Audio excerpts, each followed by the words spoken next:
It's the Wolf Media Festival podcast.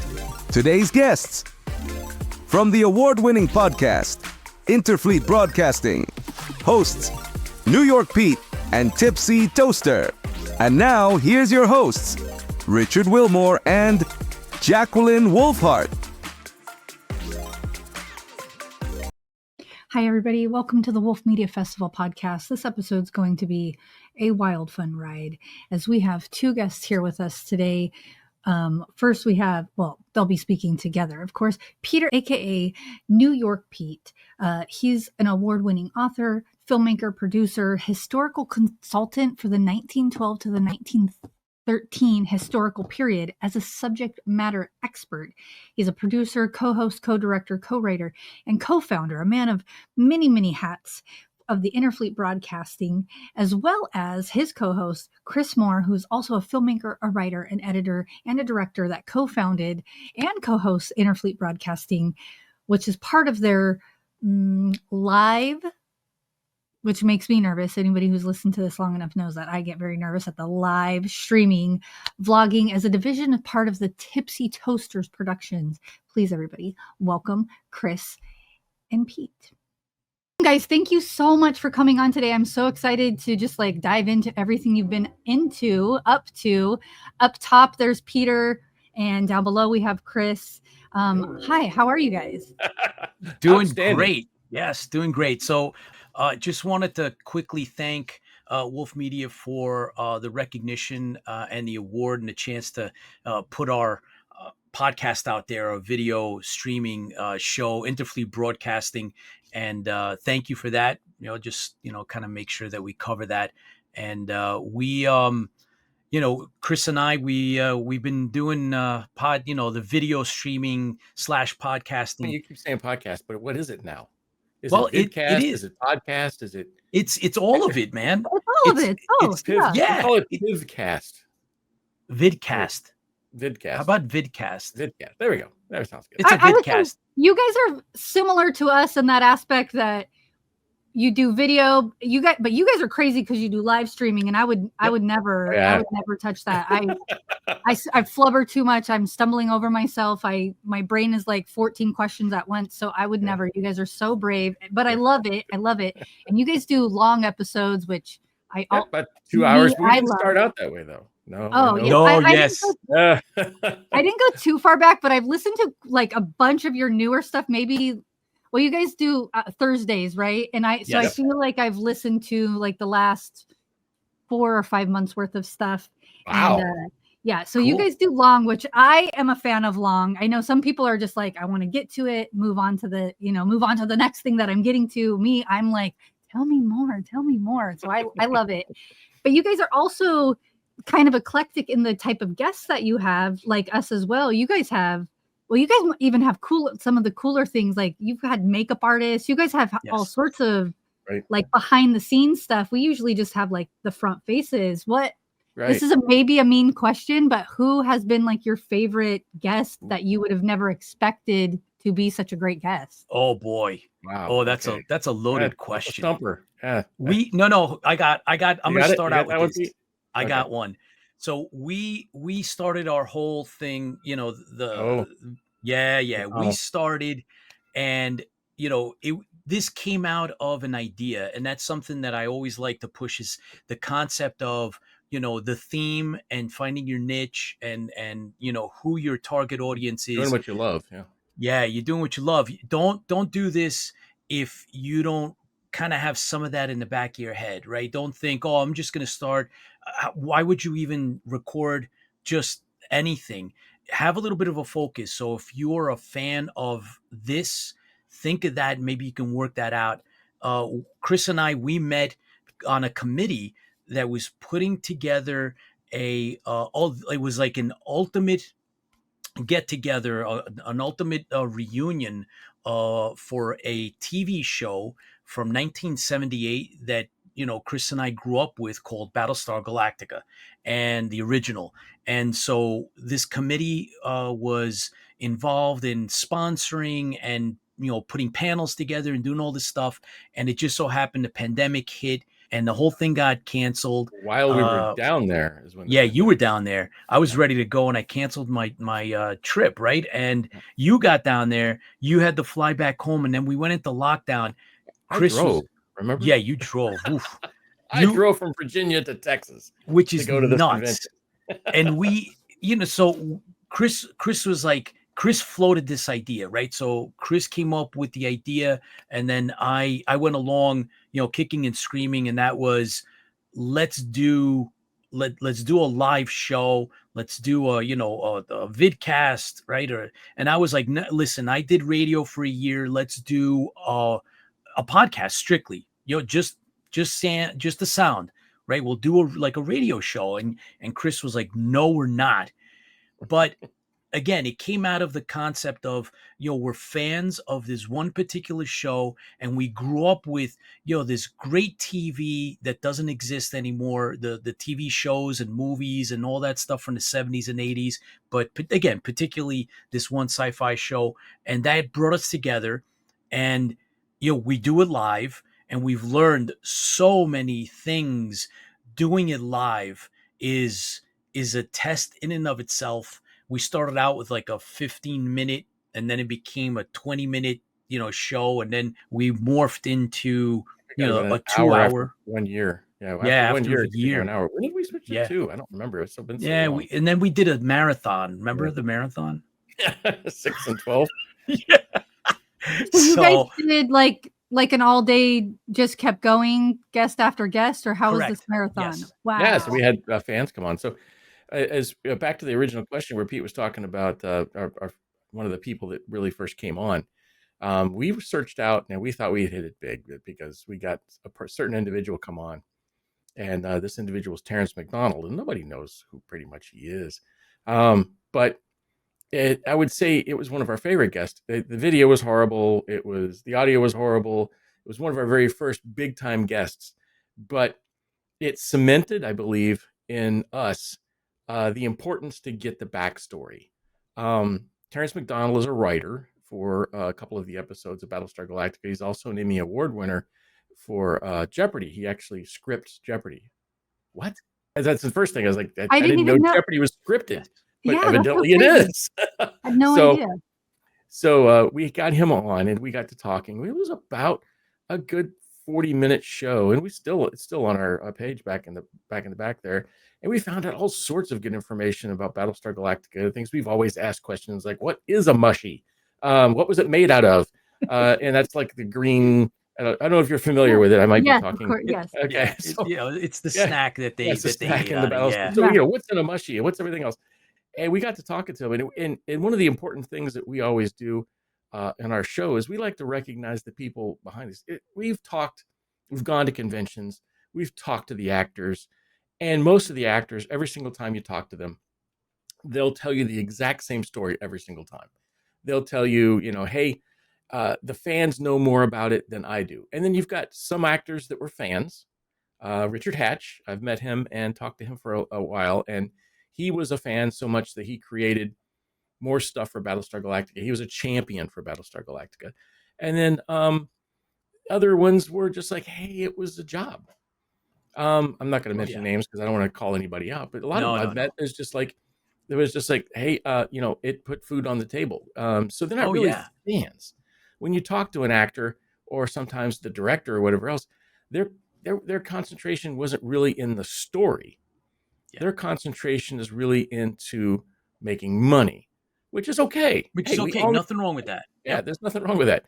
So the great thing is we like to try to get a hold of people that were behind the scenes. They're reachable, as a matter of fact, because they love to talk about their things. Like art directors, people who did the audio pieces, people who are costumers, authors.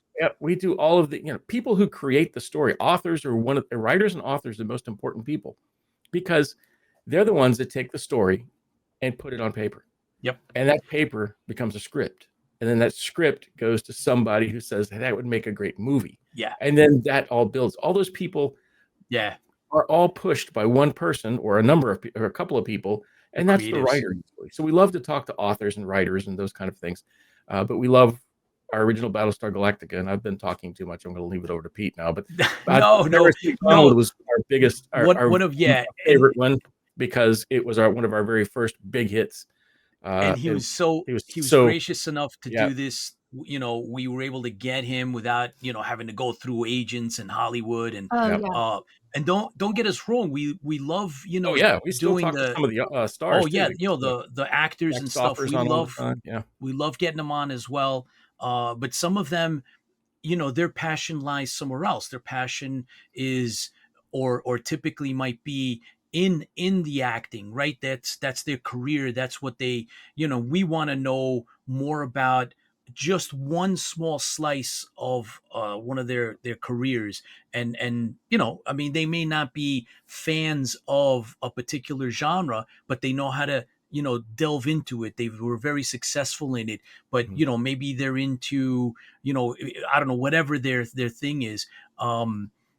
So we take it all, we embrace it, and we have a lot of fun with it. I think that some of the best fans, some of the best guests that we have had, bar none, are the fans. Yes. So it doesn't matter who it is. Is it whether it's an actor? We've gotten some really, you know, prominent actors that, you know, anybody, even someone, young people would like, oh yeah, I know who that guy is, or I know who she is. Not too many That when they're fans, you know, the authors that come on or whatever, and they're fans of sci-fi or fantasy or horror, they come on and we start talking and it comes out of them. It's like you'll see it right away. Inspiration, and, oh my God, it's so much fun. Yeah, I love that. I think with our festival, we get a lot of indie work, and you see the people who are at the indie level, everything is a passion project for them. So I feel like, especially when you're talking with like the writers and the directors and stuff, this is their baby. Everything is their baby. And so they will tell you everything about how wonderful it is and all the details of this, that, and the other. But when you get with these bigger, we've also had some bigger name projects come through. And I won't say the name of one, but there was a thriller horror that we got last year. Very big names in it. It was a short, but very, very big name actors in it. But the producer of that, it was his first project he's ever done. And he was probably the most excited person, like emailing him back and forth. This was like the best day of his life, getting an email from us. You know, like those are my favorite kind of people, is the one like that everything is their passion still. And it's not just like, well, like, you know, I guess I wanted it for this. I wanted it for the money. I wanted it for the fame. Not that there's anything wrong. We all got to feed, you know, we all got to put food on the table. We all want to live indoors and eat. So there's so there's nothing wrong with that. But like, as far as guests goes, exactly what you're saying. Those ones that like the passion just like spills out of them. Those are the fun ones. Oh yeah. So much out of those too. And I mean, we just, I'm going to mess Patrick last night. We had him on, and he was, he had written a movie called Code 3 recently, and which is out now currently. Out right now, and and he had so many great little tidbits of information. I'm like, I got to go back and watch that again and write that stuff down, because he was a writer. He was somebody who the movie is about an ambulance driver. It's burned out, or not driver. See, that's what he told me not to say, and I said it anyways. Dang it. Bad Chris. Bad Chris. EMT person. He was an EMT for a number of years, and he was getting burned out. And the movie it's a comedy and like a dramedy. And the things he said in that is, you know, hey, don't, you know, write. If you're going to write something, write it. With podcasting, I would say, if you're going to do something, if you're going to do a podcast, when we first started, Pete and I were not sure this was going to take off, but I convinced us that it was a video podcast. I said, we got to do it. I said, we're just going to sit and talk anyways. Why not just sit and talk, the two of us? And then suddenly there's another person online. And then there was another person online. And another person online. And that created a community. That community. Yes. We went from... I'm going to have to coin the phrase now, a family. Yes. So cute. R on that, by the way. That community is what helped us make our fan film. We went from like that first, like the first few months that we did it, we were like, we had 20 people watch us. Yeah. There were 20 views, 20 people. There's 20 idiots Who's out there. Oh watching my us? gosh. And then, you know, we've gotten 30,000 views on most of the stuff is obviously in rerun, right? Because we have fans all over the world, whether it be in Australia and in Europe, all over Europe, North America, you know, all over the world. Constantly get we got Baz who comes on from Australia all the time. Yeah, and it's so cool. But you know, like when you see that we were like, I remember like, my God, 34 people, 34, and then you're like 30,000. Holy crap! What the heck? We must have done something right. What did we do? Yeah, and actually, we've built friendships, Jack. We, you know, so aside from, you know, like the friendly, you know, like who is your favorite guest, it's something that transcended that is those that have become not just a guest on our show, but individuals that are not only really, really good friends of ours, but we've actually become business partners with. Family. And yeah, and the one that we have to mention would then be Doc McCauley, yeah. right? So Dr. Chris McCauley was a guest. He came on with Dacre Stoker to talk about Stokerverse and, you know, Dracula and the new franchise that they'd worked and the IP. And then from there, we became really good friends. I visited him up north, and we became business partners, and he's an executive producer, and we've done movies together and books together. And that's what this show, it builds. And that's what this show has meant to us. It's actually grown organically. And I think anybody that's doing this, and I'm sure, Jack, you guys can, you know, experience this and can relate, and anybody else that is going to do this type of thing or wants to do this, you know, you should consider, where does it go, right? And it can go in many different directions. So that's another thing to consider. Maybe that's not what anybody wants to do with their show, but you do influence people. So no matter what, if you're going to go through the process of putting your show up, whether strictly audio podcast or stream live video cast like we do, where's it going to go? What's it going to do? Who does it influence?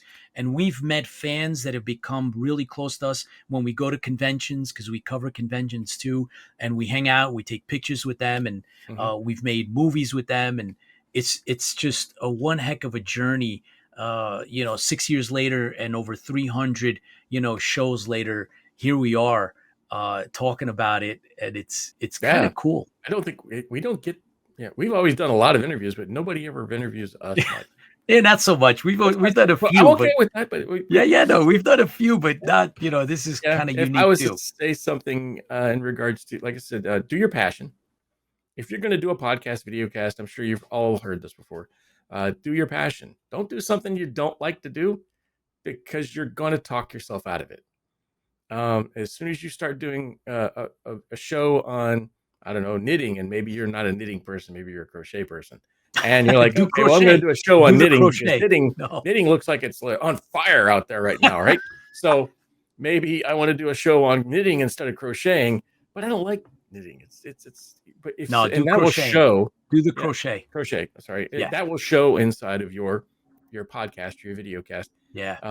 So always do what you enjoy, and and have what's behind it. So we started out with a plan that we would just start out with a video cast or a podcast, and it was like, hey, we're gonna little segments, and then each segment grew, and now we've got we had fans come in, and we have Tiny Bean Tara, who does our movie reviews. She goes in and finds out what new movies are, and then picked up John One, who is our sci-fi news guy.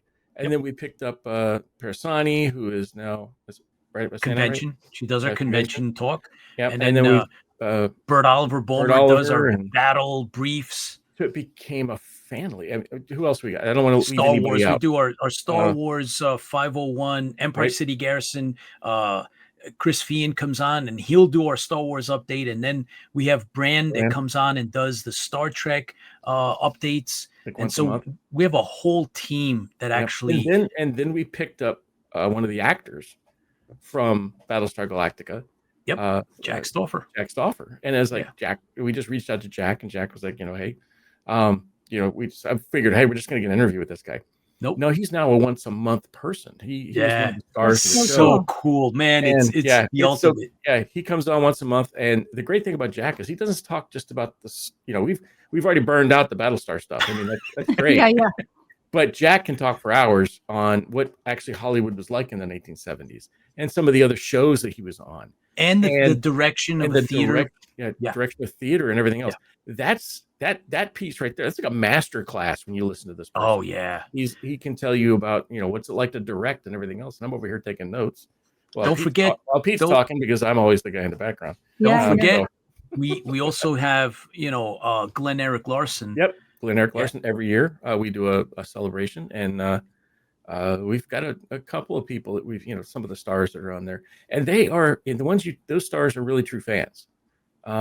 And Lorette Stang, Lorette is actually helping us out with a book. Yeah. So cool. It's grown so much, but you have to be patient, and don't expect the podcast or the video cast to instantly start making money for you.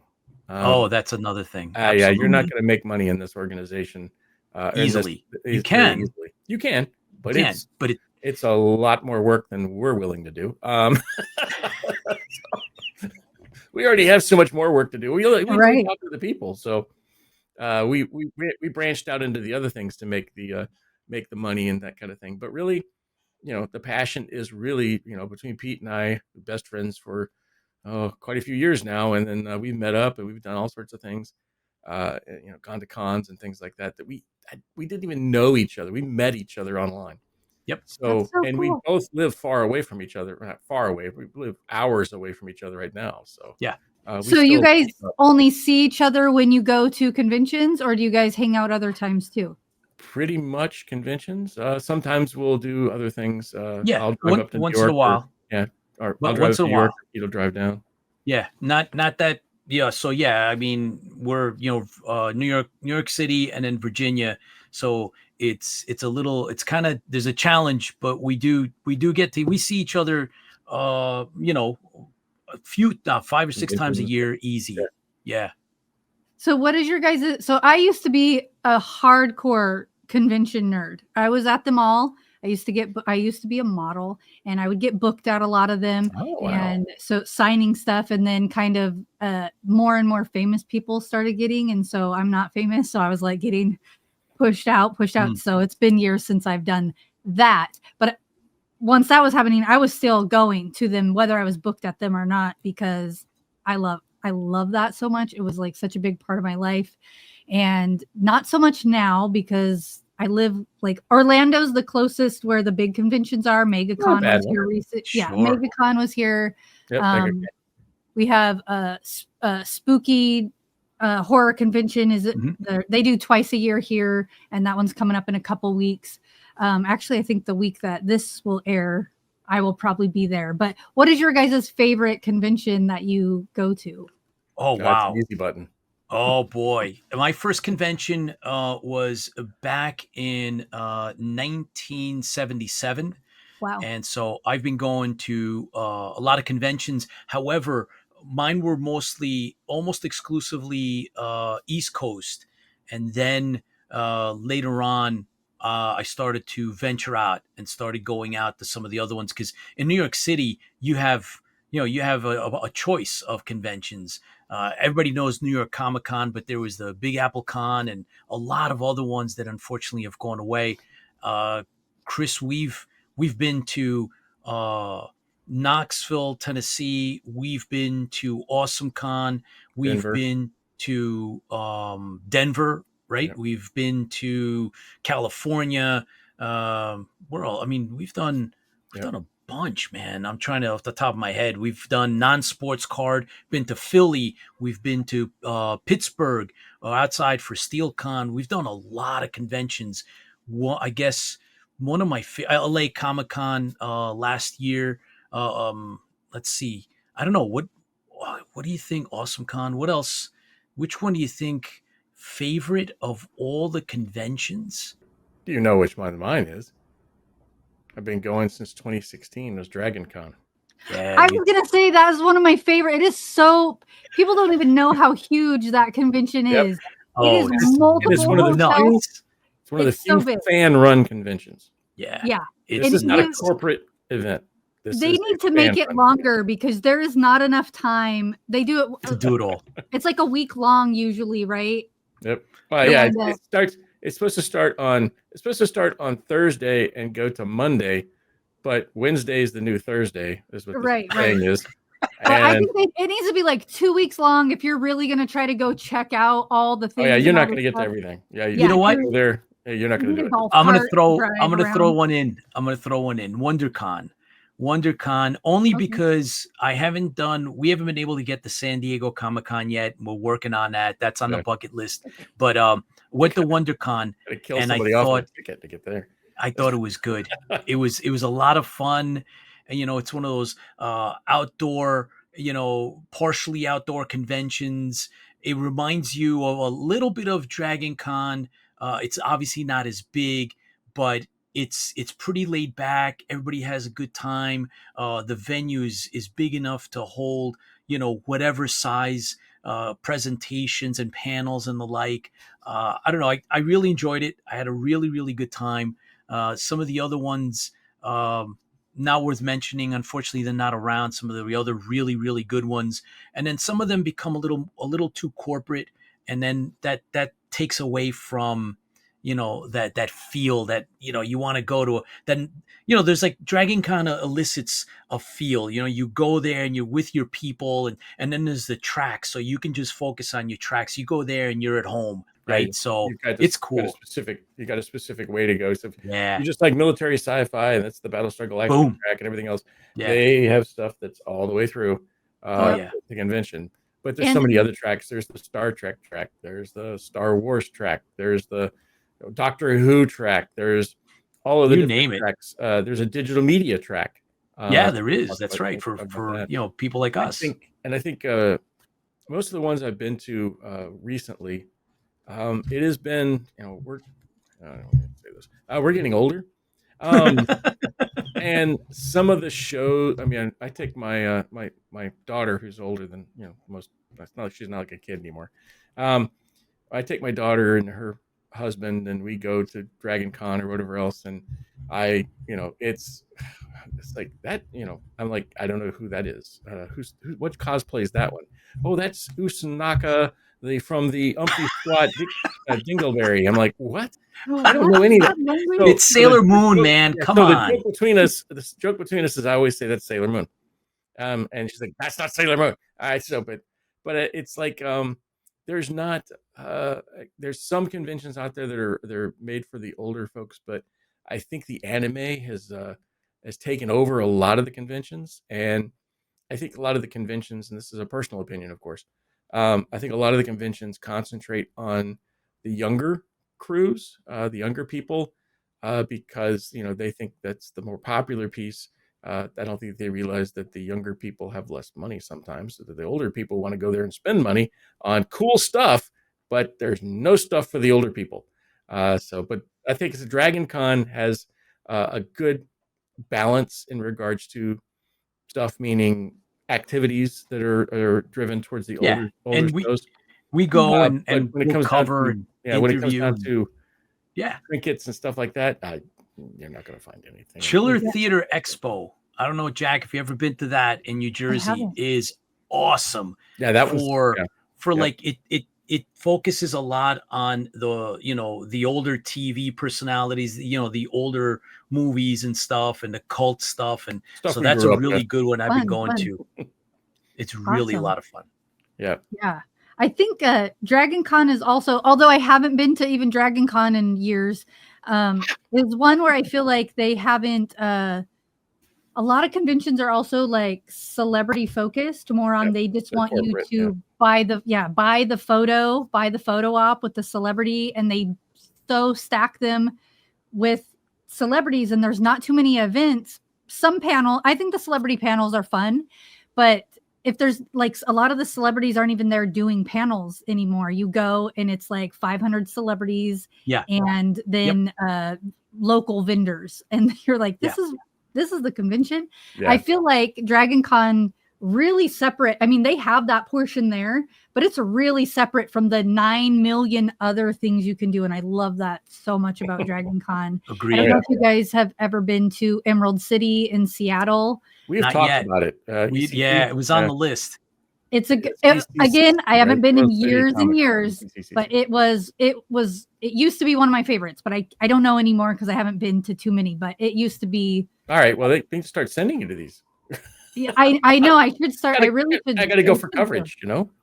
I know. I tried to talk my husband into last year. Let's go. But it happens in March, and then our festival is in April. And we were like, that's too much to try to cram all this stuff together. But it's an awesome one. I feel like a lot of them have really. So I don't know how to say this, but because I am a comic book nerd, so that's my nerd area. Which comic is it? Oh yeah. Which comic's your favorite? Mine? Yeah, our turn for a question. I know this is so cliche. I've talked about it on some of the things before, but two of my favorite, and they're so cliche, and I'm sorry that it's this, but I love Deadpool and I love X-Men. And that's from that's not cliche. That's good. When I was but they're so mainstream. I don't know if X-Men's so mainstream right now, but they were for a while super mainstream and making all the movies and stuff. But Deadpool's super mainstream. But I promise you, since I was a little kid, I've been collecting comic books. I know getting in trouble because Deadpool is not a little kid comic book. And I remember like getting in trouble for sneaking to buy those comics. And another less cliche, but kind of cliche one is a Transformers is people don't even know that was a comic book. Yep. And I have all of, I don't know if I have any in the last 4 or 5 years, but I have all the other ones up to that. Like so many those. Yeah. There's a lot of shows and cartoons and stuff people don't even know came from comic books. Mm-hmm. That's their origin is comic books because people are just watching it as it is. I'm trying to think of like something right now there's like so many TV shows right now that are like what's the one that Alan Tudyk just finished the show Resident Alien. I don't think people realize that was a comic book for years and years. Yep. I think people know now that Walking Dead was a comic book, but I think when it started as a show, I don't think people realized that was a comic book before. And I remember in my early 20s reading those comics way back then. And then, in my my late 20s, then all of a sudden it was a show where I can fangirl out like this comic book I love so much is now a show. And then it's veering off and I'm like trying to figure out what plot are they going to do because I know in the comic book it goes this way. Yes, that's right. They switched. These characters are now different from the comic book, so Walking Dead. Yeah, Walking Dead. That was a good one. That was that. And they did great with the show, I think. It went on a little too long in my opinion. It went on too long, yeah. Yeah. I think so. And too many spin-offs that just didn't follow what your heart was finding in the. I'm not trying to trash it. I'm so sorry for all the makers of that. Everybody did a really great job on it, but for me, I kind of went back to the comic book only after a while. I was like comic books for me and not so much the show anymore. But and we love the comic books as well, and that's why we have John One, who is one of the segment producers. He's our production coordinator as well, and he brings when he does his segment, the news anchor, he brings that. Sometimes we can't handle it, and that's another thing that I would say if you're going to go into this, or if you're doing it, you're not sure or considering it. Don't hesitate to reach out. Find other people that can help you out because sometimes it's too much to handle just for the hosts themselves. And so John One, he comes on and he steadily goes to the comic book store near him, and he brings us all that new stuff that's going on, and he does some research and he'll be like, hey guys, this is up, this is what's going on, this is the coolest thing, and you may like it. Released a new one. Yeah. And so we love comic books, but we've interviewed a lot of comic book people. I think we would produce. We've done a lot, so I mean, we start picking I up. can tell you, Pete's favorite is Batman and the Shadow. That's correct. Have you read now my brain is blinking. The Flash comic, Flashpoint. Have you read Flashpoint? Yes. Well, I did the Batman storyline of Flashpoint is one of my most favorites. I remember when it came out, the animated, some of the other ones that have come out, just incredible storyline. I don't know, I don't know if they're kind of dragging it out a little bit, but Flashpoint Paradox is incredible. Great story. I think it's awesome. I hope it continues. I hope they keep to the actual heart of that story, which is really cool. But there is a lot of offshoots, right? The whole war that was going on, and then what the other characters were playing in that. There's a lot to that. I'll tell you another one. Alex Ross and Kingdom Come is another great comic book that we really haven't touched upon.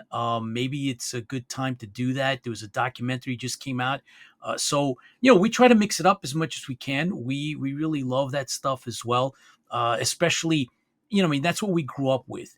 We grew up with a lot of adaptions, right, Chris? Like, movies would come out and there'd be like that comic book adaptation, whether it was a TV show or a movie. And, we grew up with all that stuff. And, I've listened to other podcasters and, everybody that's out there, kudos to everybody that does this, more power to you. And it's just sometimes when you watch or you listen to someone that's commenting on something from the past and they've never seen it, they never lived it. Doc McCauley. Yeah. And he loves it, right? Somebody that's adopted it and just runs with it. It's fulfilling, right? It's like, oh my God, look, somebody that we have been able to, talk to them and bring this to them. And now they've embraced it and they kind of love it like we do. That is so fulfilling. And we hope that we do that because we want to promote, the shows that we grew up with. I love Dr. that. McCauley had never seen Battlestar Galactica till we told him. Yeah, the original. He'd never seen the original till we talked about it and he came on, and he embraced it. And then we've had other people too. We have fans that have really, they knew the franchise, they knew the reimagined Battlestar, and then we keep talking about it. We discuss the books and all that stuff, and then all of a sudden they're like, yeah, you know what, that episode's cool, or that was this, or that was this, or that, and we talk about Logan's Run, and we talk about great shows. I think that's another important thing with podcasting is, okay, so we started out with, hey, we love Battlestar Galactica, we want to do this and that, and as we grew, we understood that being a one-trick pony, being just Battlestar Galactica, is not something we want to do because we enjoy so many other things. Yeah, we could talk Battlestar Galactica for an hour, and we do, 2 hours, and we do. Yep. But there are other shows. So we like 70s. So we do 70s, 80s, 90s pop culture and sci-fi.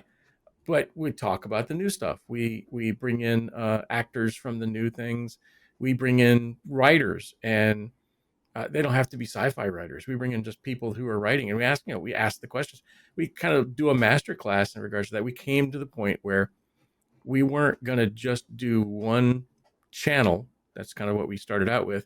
You got the Battlestar Galactica channel, and then we've got other channels too. We've got 70s, 80s, 90s, and they're all kind of channels. We all kind of put it all together, and it's much more fun if you are able to be a little bit flexible. Right? Flexibility. Yeah. The one thing though is the theme. So Battlestar is always a part of the show, one way or another. Whether it's a tidbit, we bring it up, right? So that's the thread that runs throughout. Yes. That's right. So there's that sex appeal I was romper room. That's room. Our romper room. I see. That's how we bring up our, everybody that's live that comes on. We have a little bit of fun. So there's always a little bit of humor in what we do. That doesn't mean that every show that's out there does that. That's not what we're saying. But for us, it works. We enjoy it. That's why we do it.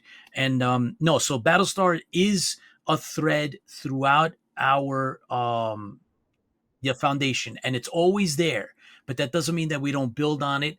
The 70s, 80s, and now 6th season, we're incorporating a little bit, of the 90s as well. We talk about, for example, the nostalgia of that time. Chris, you love Miami Vice. Oh, I love Miami Vice. So it has a place. It lives in our world, right? The IFB world incorporates that It's not because sci-fi, but it's still part of the IFB world part of the because world. it's part of that pop culture, Yeah, sci-fi, the pop culture, 70s, pieces. 80s type of thing. Yeah. So Don't get stuck on one thing. Open your mind up to other things and learn new things too. Like so you can incorporate, you can embrace some of that. Don't we're not saying that you need to change completely, that you're going to morph into something else. That's not what we're saying. What we're saying is that you can actually incorporate a little bit of something else. Chris, are you becoming a robot now? You going into that's your it, robotic baby. mind? Yeah, I figured. Because it's Cylon's rule and Colonial's rule. So I'd like to sort of like reiterate a little bit about just like what you were saying was for anybody wanting to do a podcast or writing scripts, like you don't have to, like, I'm a really good, not me, but a metaphorical me, really good horror script writer, right?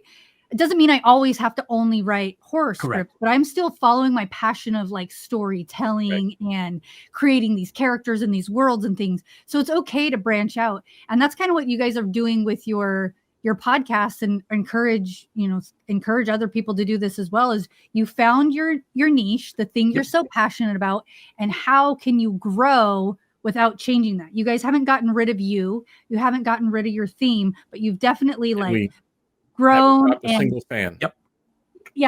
Which I love. And that's I think that's such a smart way to build, because if you start being like, oh, I'm 3 months into it and we've only gotten 20 views or 20 listens and this isn't working, now I'm going to do makeup tutorial. You two handsome gentlemen are going to do makeup tutorials because that's really popular with the TikToks right now.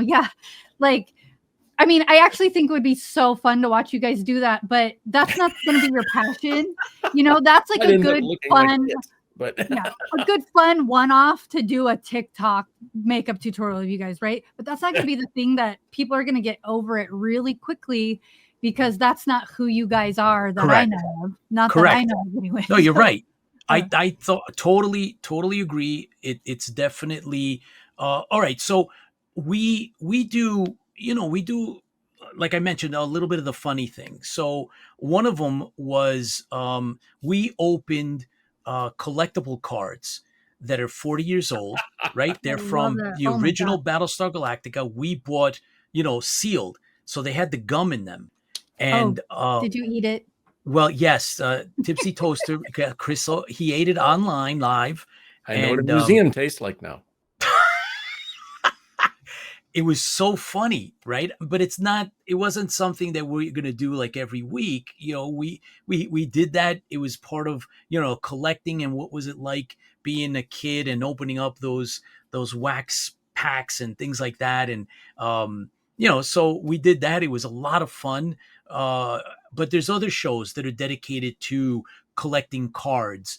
That doesn't mean that it's not part of our world, because, we grew up with it and our shows had cards and we know how to collect. So, we talk about that stuff as well. Comic books, we've actually done a large part of almost all the Battlestar books. Well, almost all the Battlestar comic books. And we've talked about them. Same with the novels. We've done that. So there's our theme, right? Our theme was the Battlestar Galactica. Yeah. So, and we enjoyed it. A lot of our you said fanzines. We found people that were involved in the world. That's how we met Fran. I reached out. We had found a fanzine, and Fran Severn, she's written a book on horses and things. I don't remember the name of the book. Sorry, Fran. Her other fashion, but she's a big Battlestar Galactica fan, and she was like, she was getting rid of all her Battlestar stuff, and she's like, I'm not going to do this stuff anymore. And I think that was Lola as well, by the way. Yeah. But she was like, and then we reached out, we found a fanzine or a book. She wrote almost a fan novel. It was a couple hundred pages. It was 100 pages. Yeah. Wow. Oh, yeah. And we were like, we went through it, and we were talking about it, and we finally found her online somewhere and reached out to her, and she's like, that's still around? I was like, yeah. Yeah. And she's one of our big, one of the big people. She's part of the crew now, part of the team. That's so cute. I love that. I love that so much. We've picked up so many people for teammates. It's like I said, it's a family. Yeah, you guys are just like killing it, honestly. You guys are building such an amazing thing. So I have a couple different questions that have nothing to do with each other. I'm trying to decide which way to go. I think I'll go with um so Pete, I know you're like a historian, right? You are considered an expert in 1912, 1913 history. Am I remembering that right? What so what Pete, what does where's the that book? even mean? What does that even mean? Pete, bring up the book. Come on, Pete. Yeah, it's here somewhere. But anyway, It's a hell of a doorstop. He's got it yeah, right there. Don't lie. no, yeah, it just won a major award I for was gonna being say one I of. think it won an award, right? Yeah. Yes, it So did. It's one of the best Balkan Wars books of all time. So it's a book on immigrant studies and military history, and it's ethnic studies. About the Greeks of the early 1900s, and like people from a lot of places in the world looked for okay. where can they, how do they better themselves, how, what country can they go to actually create a better life for themselves, whether it be through working somewhere else and sending back money, or just being there for a while, or immigrating. But in the early 1900s, the United States was open, major industrial revolution, and so a lot of different people from around the world came to the United States. But this period of time is right before World War One, Right, and right. so that it's very unique. It's very unique. It's about a diaspora that was able to fulfill their mission. Their mission was to help their families and help themselves through working in the United States. Right, the U.S. Basically the borders at that time were open for people to come and work, and so they did from all over. And my little slice of what I did was I researched into my great grandparents on my father's side are Greek, my mother's Colombian, but on my father's side I heard stories from them that were passed down. They'd come here to the United States in the early 1900s, and so I was interested in that. I'd been in the military just like Tipsy, and so this thing about pre-World War One and what happened in Europe, what was happening is there were two small wars, 1912, 1913, and the Greeks that had come to the United States, they were here making money, doing really well, really enjoyed themselves, hundreds of thousands of them. But the first war that broke out in 1912. They decided that they were obligated to go back, so they went back, they fought, and then many of them came back to the United States and established the oldest communities, ethnic Greek American communities in the United States. It took me 7.5 years to do it. I did it. I thought it would be a dissertation for a PhD. Unfortunately, that didn't work out, so I decided to publish all my work, and so it's been out. It's been out now for a while. Critical acclaim, done really well in academic circles. So I give presentations, communities invite me and sponsor me to come out and talk to them, and I've done that all over the United States, from East Coast to West Coast, That's and so cool. I still do that, and so that's part of my like a side thing that I truly enjoy. There you I are. hope this isn't a little too personal to ask, but you said it didn't work out as a dissertation. Is that because you couldn't finish school for some reason, or you just like switched gears? And you don't have to answer.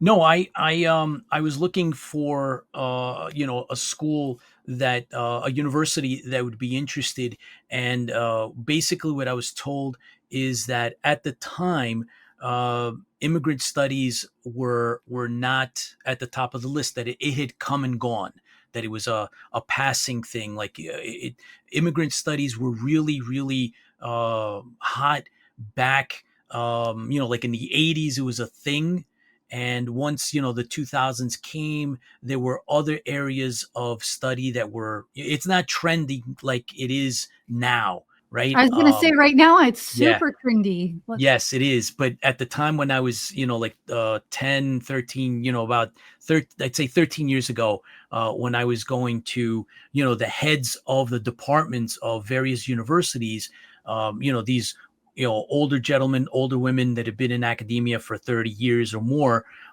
they had seen this come and go. Today, I don't know. I mean, I don't know. If I went back, I'm not sure. But, at the time, so I was like, what am I going to do? I want this out. I don't want to sit on 7.5 years worth of research. So I decided to publish it, and I have no regrets. That's so cool. I think that's super awesome. In my brain, I don't know. I just kind of thought it meant like American only history. And I never really thought about like what American history is, which is world. Yes, it really is not just this little area we live. It is literally the world, because that's absolutely. what we are Yeah. a melting pot of. I'm going to switch it over to Chris, also known, you are referred to as Tipsy a lot at Tipsy Toaster, right? That's right. You have an LLC. My handle. That's your handle. So you actually have a business. You are a registered business under that name, if I'm remembering right. I have Tipsy Toaster Productions, which IFB is part of that. Interfleet Broadcasting. And you. Now this is where I'm getting a little confused, and maybe I'm just having a blonde moment with my dark hair. That was so offensive, blondes. I know you're smart. Okay. But. Yeah, but so you are also doing. I'm not sure if this is just IFB, Interfleet Broadcasting, or just your projects in particular. But you're also kind of breaking into like the music in related to filming. Is that IFB, or is that just you only? That's kind of that's kind of led me into that kind of thing. So Pete and I have also. So I've got. Tipsy Toaster Productions, and then we've got XG3, which is another thing. And what we've done is we created a fan film, and the fan film was a passion project. And you can't make any money on fan films or anything like that; it's not allowed. But we put this together, and it's one of those. The family came together, which is one of the things you put a podcast together, whatever else. You can use it to fuel other things. That other thing was the first thing we did was, Pete and I wrote a fan film off of one of the Battlestar Galactica episodes, and had the crazy idea of getting it funded, and then had the crazy idea of actually going and filming it, and then had the crazy idea of actually editing it and putting it into the film festivals. And Pete can give you the numbers on that, but it's done really well. We don't make any money on that, so we're not looking to make money on it. So it's a passion project. So that's awesome, though. Yeah, and then I go through and I listen to different music to inspire different things, and I'm kind of a techno stuff that's techno and a little harder metal, and of course it's the same thing with why am I drawing a blank? Anyways. Are we sharing a brain right now? Yeah, I think so. Cylons had 2, so we're good. Or 3. 3. It depends on if you're a commander or not.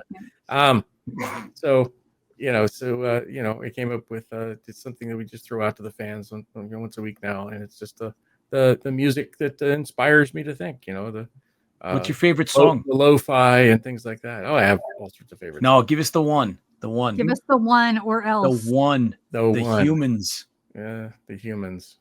I don't know. I have them all. I love them all. Come on, man. The one that you were like always talking about it the first time we went to a con, and it was All Humans. You have to help me with this one. It's what happens when you get old. Yo, the All Humans Must Die one? I don't remember which one that one is. He loves it so much. I love so much. I don't know, but it's the robot one, the robot, 001. Yeah. Oh, you're talking about Clutch. 100011101. We're gonna probably get taken down for that, by the way. I sing it so close to what the original art. Yes, exactly. There you go. Yeah, that's the digital one. That's definitely one of my favorite. They've got such a great sound. It's the rest of their songs are great too. But oh boy, I love Three Teeth, and I love all the different. Let's see, Blue Stolly, all of the different stuff that is out there. You check out our site, and you'll have a couple of them up there. But I like songs that make you think. So they'll have, some of them will have lyrics to them. Some of them you just close your eyes, and it's a digital playground in my head. I think That's pretty much All circuitry. That's all you circuitry dream is about going, is yeah. all circuits. Yeah. So, and then also some of them will inspire thoughts for more books or more, so we're in the process of writing more scripts and Yep. books and comic books. And Pete can give you an update on all of that stuff because I can't keep up. I have a day job. So Pete's retired, so he has all the time in the world. Lucky So, son of a. but yeah, we ran a. If you check out the Stranded Warrior on Facebook, that's our fan film. Yeah. I can play the. Never mind. We want. Oh, maybe I'll put a little. If you want to send me a little clip, I'll put it in somewhere if you Ooh, want. that'd be Oh, we can great. definitely do that. It's on YouTube. So we did the Stranded Warrior, and we learned a lot from that. So we're writing a book in regards to that. We've done. Pete had a passion project from the longest time ago. And he filmed it and I edited it for him. I didn't have to drive up for that one, but we spent 2 days. Stranded Warrior, we spent like almost a whole week. But we only filmed for 2 days, but we've learned a lot. It came out great. It was so much fun. And the fans, God, I break down crying here. The fans, they came out, people flew in to be in the film. Oh yeah. People drove in to be in the film. People who had just got done with chemo, and was suffering, and they came in. That's a family. That's a family. That's a group of people who wanted to be part of a project that inspired them, and a project that they love. That's what a fan is. They call it fanatic for a reason. Mm-hmm. And these people were sick and tired of seeing fan films for Star Wars and fan films for Star Trek, and there had not been superhero fan films and things like that. And they really came out on their own dime and helped us out. And we've done really well. Yeah. We've done really, really well. Done really well with that. So it was great. So yeah, no, I love that. Yeah, so that's what a good podcast can grow. You grow a group of people who watch. I mean, like I said, we didn't start out or listen. Mm-hmm. We didn't start out with a lot of people. We started out with just a few. Then we met some, and then we had regulars, and then you get into the chat spots with that's another important thing. If you're going to run something like this, acknowledge the people that are there. Right. Do not just roll on or whatever else. That's why I love live so much. If you're going to do recorded, great, throw it up and at least be there to respond to some of the things. Live is something that we started from the beginning. Scary as and because it just is something that you just never. I know I've gone off topic, so just hang on. I'll get back on the rail. No, you're fine. I love this. We started with live because it was just it. I could tell you, I'm not going to tell you a lie. It's easier not to edit. So you don't have to go back and edit stuff. So you just go live and you go, that's it. Okay. Hey, we had things like, lightning storms hit where you drop us off air, come back on. Yep. A lot of the times we've had multiple times where we had, a decent sized Hollywood star or something said they were going to be here and never show up. So they were like, we should really have something prepared for when this kind of happens. So we learned from that. And, we've got, shows or material that we can just reach down, pull out, and let's go with this now. Hey, let's talk about this comic book. Blam, But, that's what live is all about. But live is fun because you can interact with the people that are on the show live as well. It is recorded for people to watch it afterwards. Right. Mm-hmm. But I think live is the way to go because it just gives you a bigger fan base in regards to you get to know the people. They'll put something up there. It's a challenge, though. Yeah.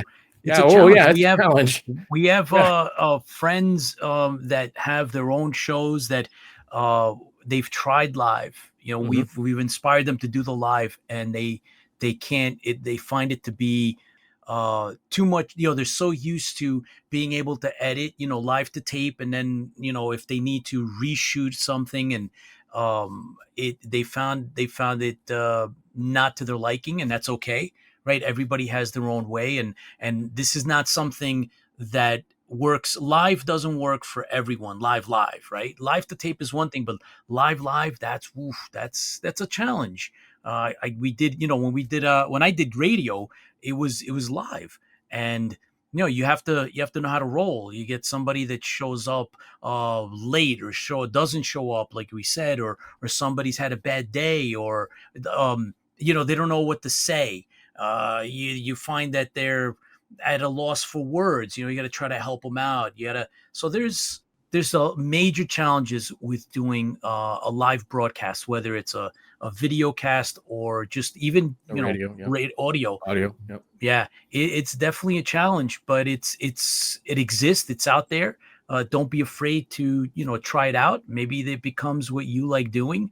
I would advise you to have something plotted, right? If you're going to do the live for whoever the host is, or if you're doing co-hosting, just make sure that you have an outline of when things happen, right? And then you know how to wrap it up, and you know what the cues are. You work with who you're working with, and like we have cues between the two of us, and we'll know like when it's kind of time to wrap up.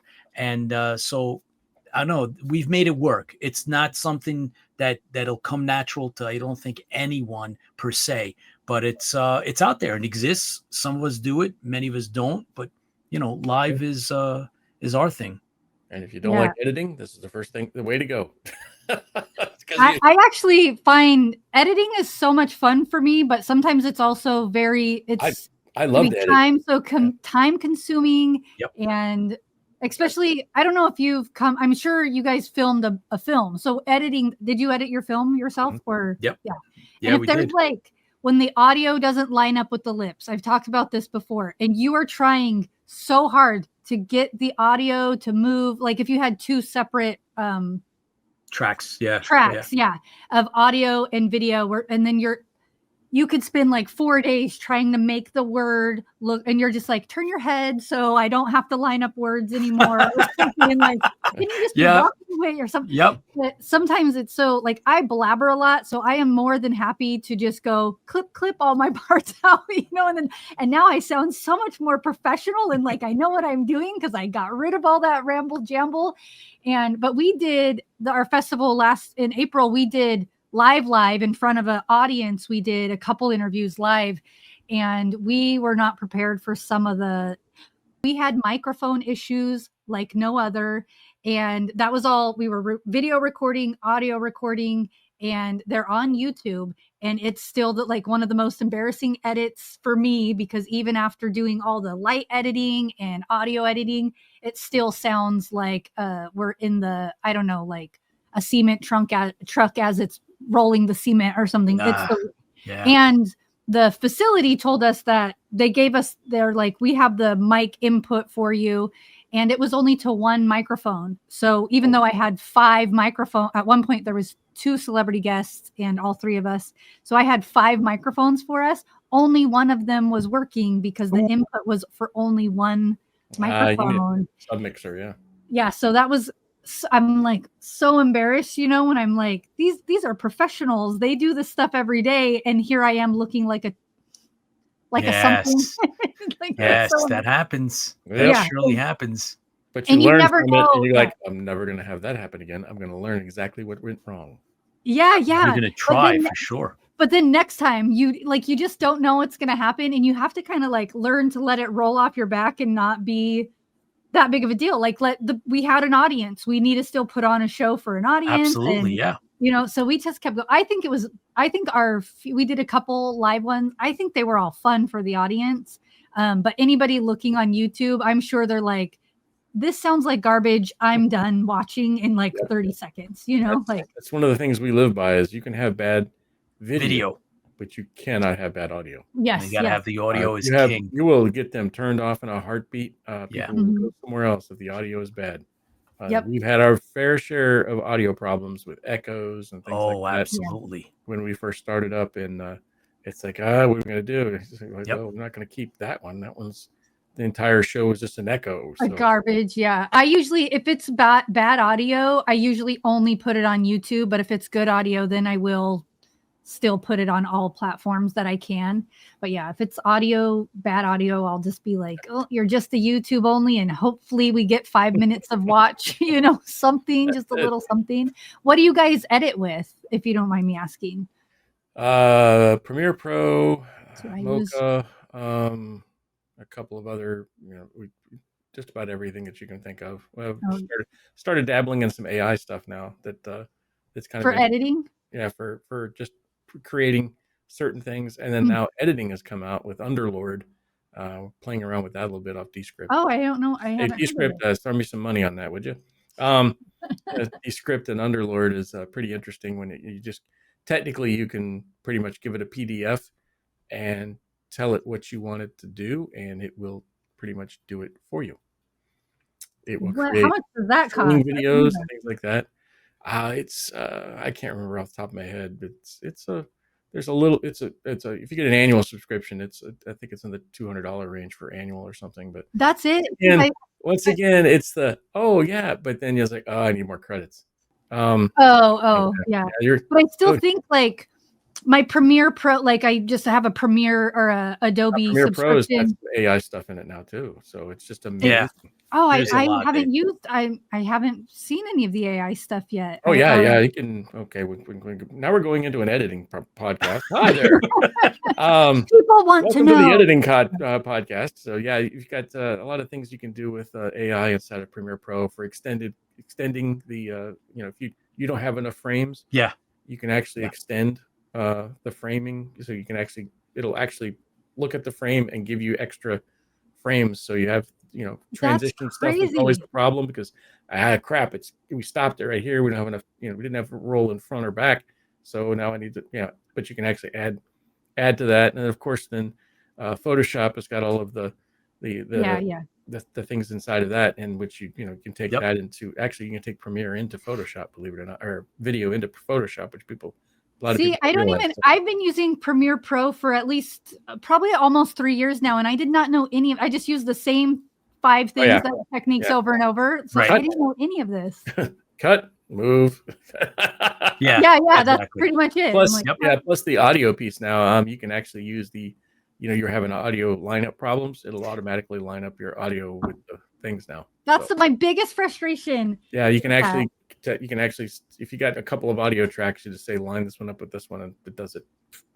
I need to know how to do that. That'll save me hours.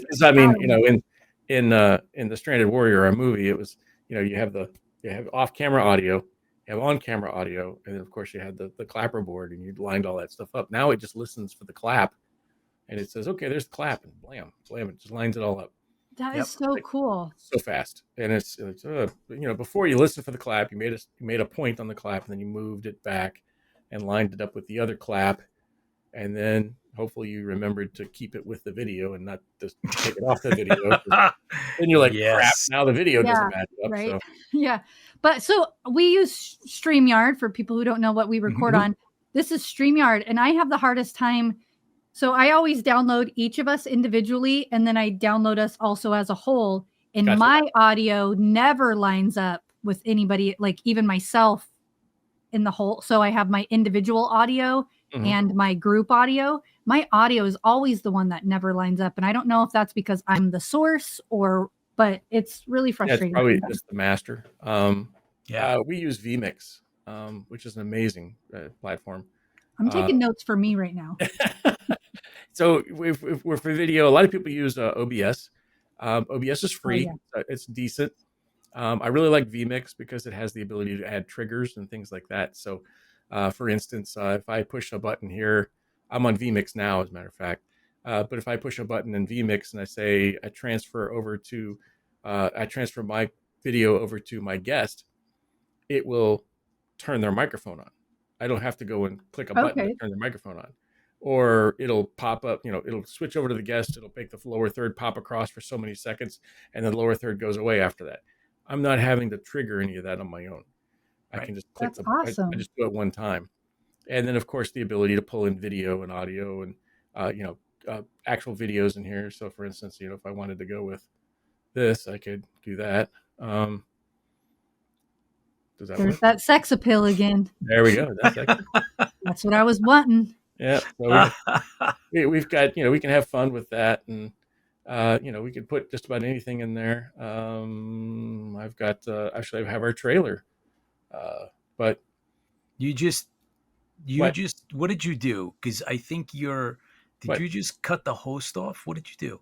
did I customize it? I don't think so. Yeah. Do we Are lose you time? are we gonna crash the whole system? I don't know. She's there. Oh, No, the audio. Jack, we can't hear you. How about now? There we Okay, go. gotcha. What I find is the ON-OFF switch is in the OFF position. Stop. I've been putting it on mute because my computer keeps like whistling. So I've been like random, and I forgot I was on mute when I was talking at the same time. Yeah. But I think that's really cool that you can We got like that. mess with your program in my program. That's So actually, we bring in that's awesome. we bring in Zoom. So all our guests come in Zoom, and We had a problem. So that's something to take, to think about. Is so vMix, we have our guests just use Zoom. We went through so many issues with guests not knowing how to just click in, and then when it's not Zoom, it's alien. Yeah. Right. So we just went to Zoom, and then Zoom gets pulled into vMix, and then Chris works all of that together, and then we go live using Restream, and so it's a little more complicated. Obviously, there's more steps, but for our guests, it's so much easier. Everybody's familiar with Zoom, so they just go to the Zoom, and that's that. So, for instance, here's a PowerPoint slideshow that Tara used the last week, and then of course this is all of the information she put out last week for the different shows. So we bring in different things in there for that. We do desktop captures inside of here, and all. It's a very interesting program. You pay for it once and you own it for life, but if you want the updates, which are nice. What's the learning curve, Chris? Because I know that there is one. There's a learning curve. But if you enjoy doing this kind of thing, you're going to find that it's something it's amazing. It's something that you can use to do sports events. I can do teleprompters. I can do but this is my picture, all that stuff. So Jack, as a technical director, the audio piece is the important part, because I have the ability to mute out people or cross. I have my own mixer on the right hand side. Yeah. Okay. So it makes life a whole lot easier. So if you're doing solo, it's going to be tough. Yeah. It's going to be really tough to work the system. So on our show, the technical director is Chris, and so I needed to be able to fill up time, or to buy time. A lot of so Chris is handling basically literally all of the technical aspect of what goes on IFB, and I become the talking head, right? So Chris is troubleshooting, Chris is working all kinds of stuff. He has a master deck. There's I think 6 screens that he's looking at the same time. Just four. Most of the time I'm only using 3, because one may be one may be the so if a person's on air and he's like, well, I did a movie on whichever, and we didn't get information on that, I'll go and run and get that information and pull it up. And they're like, holy cow, that's the movie I was just talking about. Yep. Or that, or that clip or whatever it is. Or the picture or whatever else. I'll go find those things. Or if they send us pictures, that's the other great thing is we ask them, do you have a press kit that you want to use? Do you have any pictures you want to use? Do you have, and then we'll get those and we'll bring them into this. Yep. And then all I do is hit a button, pop them up when they talk about it. And that's so nice for me. I started, we've always used StreamYard only. And I started trying to do that, what you're doing. And I found it the conversations were moving too fast for me. So I just put it when I edit, I just go and do, things when it's websites and, or handle social media handles and stuff. vMix can do the audio tracks and the video tracks separately as well. So that's so cool. That's nice. Yeah. And it's externals. I'm kind of a broadcast nerd now. After playing around with this for 6 years, but we started out with OBS, and after I'd experienced OBS for the first week, I was like, That one has a big learning curve. I think that one is for like hardcore OBS gamers. has a big learning curve. If Yes. you know OBS, then vMix is the next step up. Yep. And it's just cool stuff. Like I can do this. Come back. Oh yes. That's our fan film. That's the trailer for our fan film. So that's so cool, though. That's so awesome. But okay. Back to this.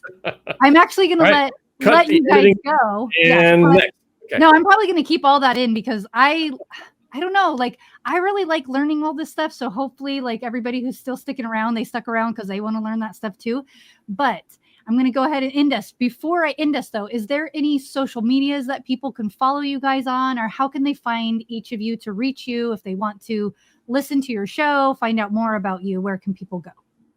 That's another good question. That's a good question, but it's also a good point. Go where your audience is. All right. So Pete and I are not spring chickens. And most people are TikToking and Twitching and doing all that other stuff. We pretty much stay on Facebook for the original. When we originally we stayed on Facebook because there are groups on Facebook for our particular fandom. There are a number of groups on all different fandoms.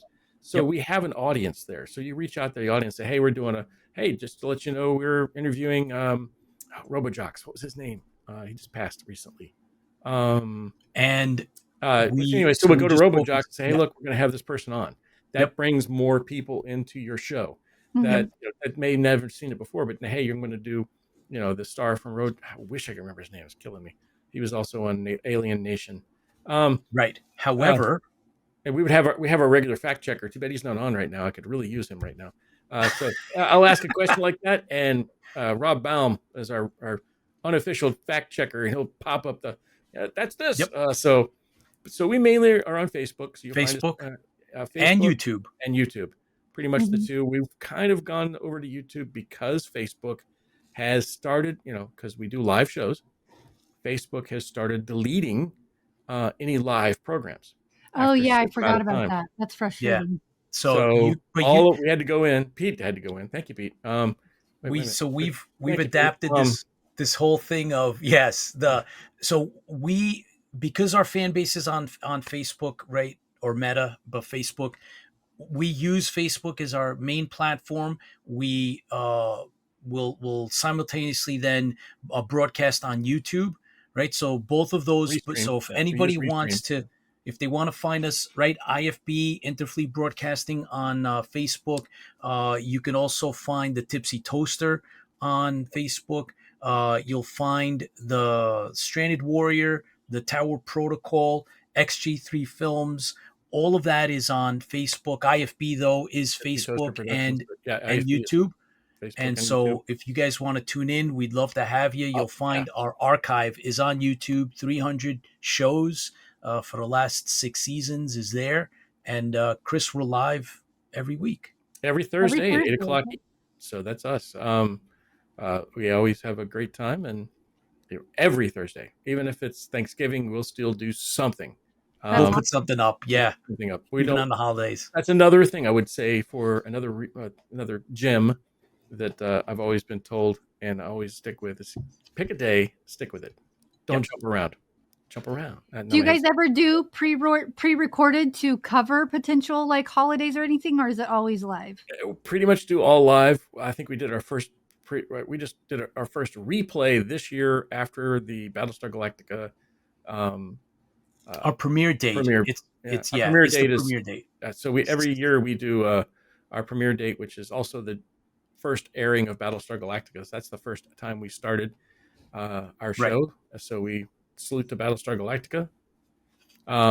We started our show on the same date and actually started at the same time, which happened to be Thursdays at 8 o'clock.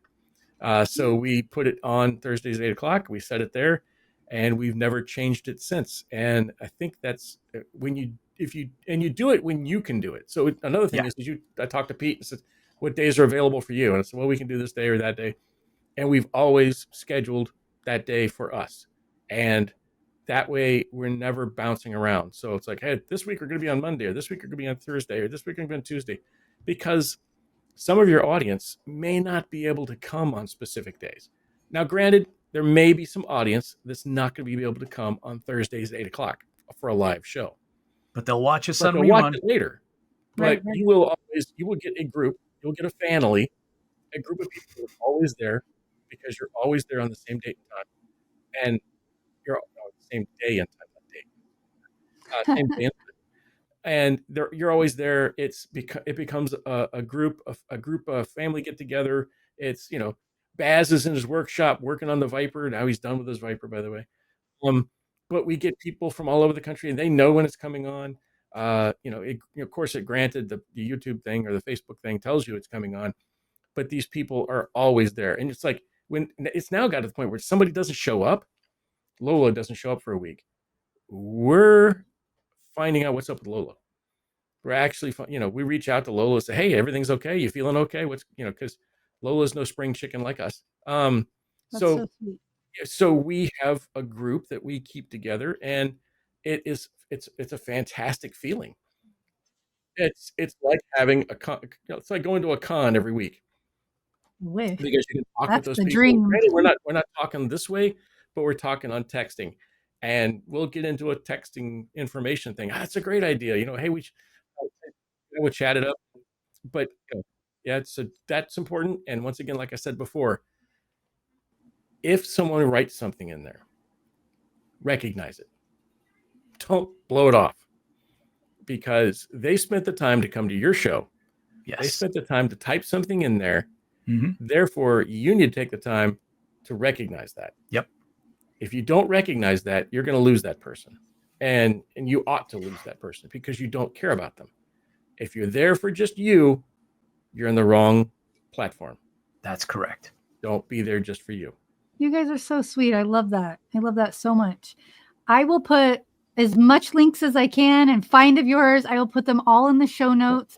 I saw on YouTube now there's like a thing we can, what's it called? Where we can connect. So all of my fans can see this, and they will be led to your, cool. to your page. So I will try to do that as well. I don't know how long it's been there, but I just noticed it the other day. So I haven't used it yet, but I'll do that. But basically it's like we sync together. And so all of my followers will be led to your page just from this video. Like our video. Very cool. Now, if you're not doing live and you are doing recorded, and somebody takes the time to write a comment on something of yours, at least hit the like button, right? Yeah. At least do something with it. Don't just let them build up, because it makes them feel like, hey, I'm not important to you. Because to us, all of the people out there are important, whether they're coming in live or whether they're coming in later on. They're part of the family. They're part of a group. They'll have ideas that maybe we like, or we'll have ideas that maybe will inspire them. We want to inspire people to do the things that they love. If you want to make a fan film, come talk to us. We're good with that. We want to inspire you. Hey, here's our fan film. Is it the greatest thing in the world? Probably not. But it's something that we did and we enjoyed and we learned from it. I want to say thank you, because you are doing something that I don't know a lot of people are. There are awards for podcasting and podcasting and video casting. I just see all these people doing amazing things and putting out amazing work and not getting recognition for it. Yes. And my whole personality is, how can I help others become more of who they are? Go. And give them give them a platform to share their voice. And that's really the goal. And I'm like, what about these podcasters? There's so many cool podcasters that people don't know about because all the celebrities are coming up with their own podcast, which great for them. But also, what about the person who's spending their last dime on creating this content for you? Or buying a microphone, or buying, using their cameras. Very cool. Don't worry about the equipment. Don't worry about the software. Get it out. There's something, you've got a phone. That's all you need. Start with that. And then we're very grateful for the opportunity this is fantastic. Once again, Wolf Media has given us. Thank you. More power to you for recognizing the people out there that are actually, having fun and doing podcasts, and thank you for encouraging them to do other things. We haven't done many interviews. This is probably, Pizza's our first or second one? Or is No, it fifth? it's probably our fifth. It's Okay. I don't remember the other ones. How's I that? think That's what you happens have when to you get say older. I'm the first and the most important. So There we go. That's it. That's go it. with that. That's it. Let's go with that. You are amazing. And at Wolf Media, thank you. you so much. We appreciate everything that you've done. We really enjoy the award. It's, that's something that we've put on our page now. It's got you on there. I saw that. Yeah.